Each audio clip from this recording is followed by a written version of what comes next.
All right, for more on this, let's head over to New York to Sara Flounders. She's the head of the Antiwar Coalition and the International Action Centre. Sara, thanks for joining us. Now, the Russian Investigative Committee head has confirmed the attack on the Crimean Bridge was carried out by Ukraine, but does this effectively amount to state-sponsored terrorism by Kiev? Well, it certainly is a very serious attack on infrastructure, and it won't change the outcome of the war. The bridge was operating again, a lane of traffic going both ways, and the rail. So in terms of the applause coming from the West, treating this as it was some spectacular strike, it was not. It was a truck bomb on a bridge. And that is terrorism, absolutely, and destruction of infrastructure.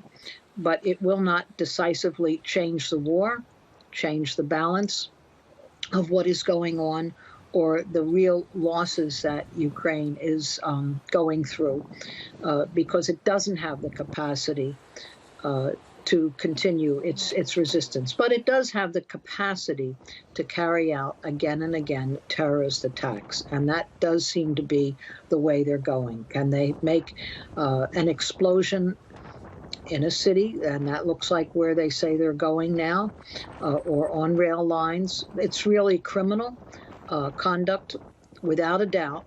But we can see that this bridge, the longest bridge in Europe, I mean, this is, I think, 19 kilometers long, a very important structure, but they didn't put it out of commission, not even for a day. It's a good point. I mean, what it sort of caught my eye when I read this story was that first the Ukrainians sort of took the lead on this and said, yes, it was us. Now then they pushed it on to Russia. Why do you think they backtracked? Well, because it was so overt, so out front. And, of course, at this very time, they're charging Russia with being a terrorist, a sponsor of terror. So how do they get their story straight? Well, then they have to blame Russia for it. And it's implausible denial. There's no other way of looking at it. Of course, it was Ukraine that did it and accepted the congratulations of their co-criminals around Europe and certainly in the U.S., and applause from all the media. And then they step back and say, well, we didn't really do it. Russia shot itself, bombed itself, destroyed its own bridge, destroyed the Nord Stream, its own major gas pipeline, huge investment. So they can blame Russia, but no one really believes it, nor is it plausible in any way whatsoever. It's just meant. And by the way, these threats of who's a state sponsor of terrorism, it is how the U.S. has imposed sanctions on one country after another. Even small little Nicaragua is called a terrorist threat to the U.S.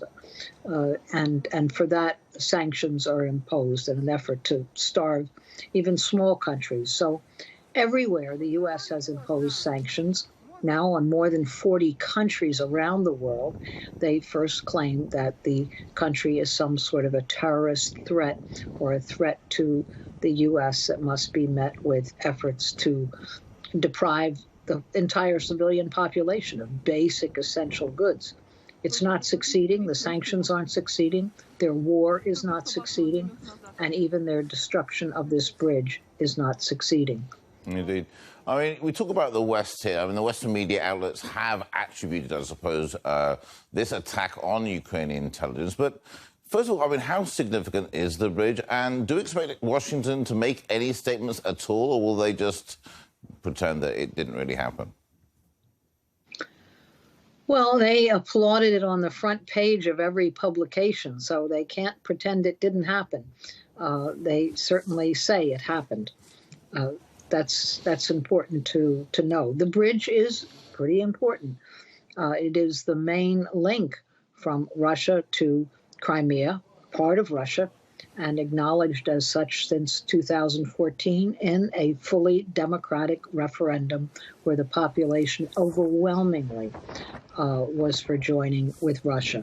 So, of course, there's no recognition of democratic votes by the U.S., by NATO, by Ukraine. And so they're making an effort to, again, bring destruction.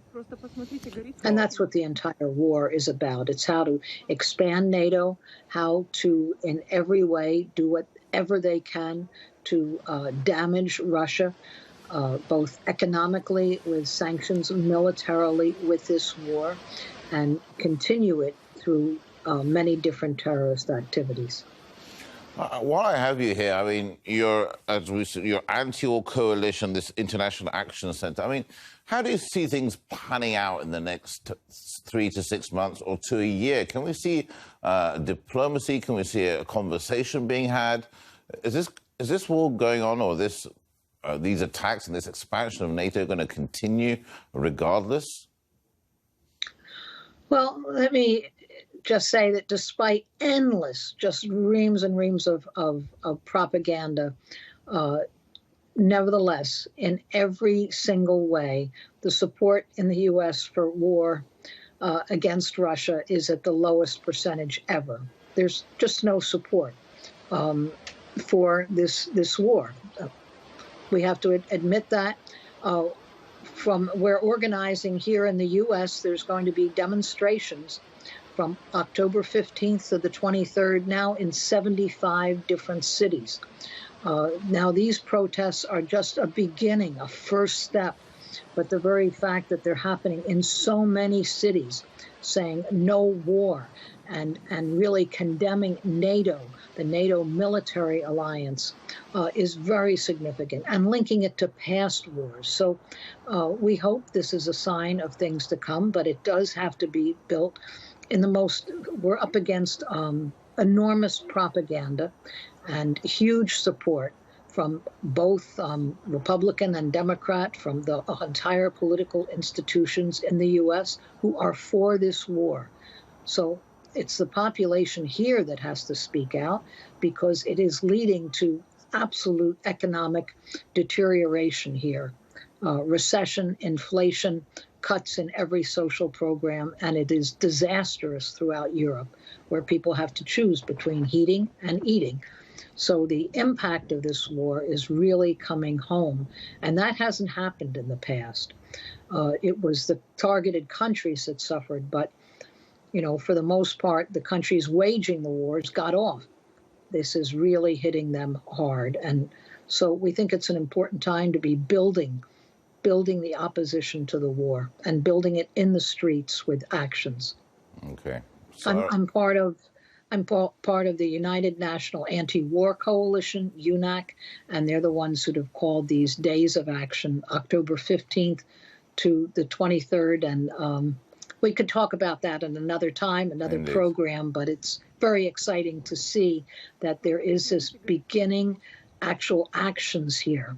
Of people saying no to NATO. Good. Excellent. Sara Flounders, thank you so much for joining us here at RT. Always a pleasure to talk to you. Thank you very much. Thank you.